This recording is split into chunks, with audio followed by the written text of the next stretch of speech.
Dans les murs du théâtre de Saint-Dizier se déroulaient en avant-première les coulisses des répétitions d'une comédie musicale venue présenter son spectacle. Interprété par 35 artistes, il s'agit de Normandie, un véritable chef-d'œuvre actuel.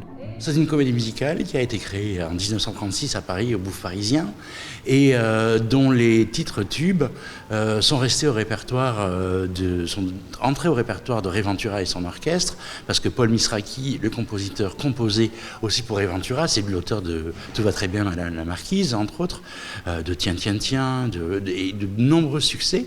Et il y a une chanson qui est restée dans toute l'histoire de la chanson française, qui est restée au Panthéon, qui est la Scarlatine, et c'est un grand succès de Normandie. Dans une nouvelle orchestration particulièrement pétillante, la compagnie d'opéra Les Frivolités Parisiennes propose une mise en scène ingénieuse qui dépoussière intelligemment le propos sans le dénaturer.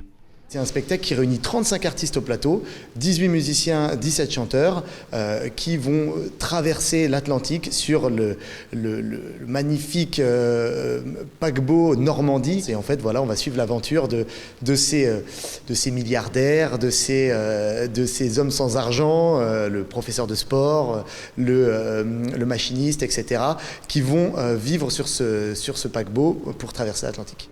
Le récit de cette aventure rocambolesque, interprété sous le prisme de la comédie et du chant, séduit les spectateurs leur offrant la possibilité de s'évader le temps de quelques heures. Parce que c'est un spectacle qui est drôle, plein de joie, plein de fantaisie, plein de cette joie de vivre dont on peut manquer en ce moment au regard de la fragilité de notre monde.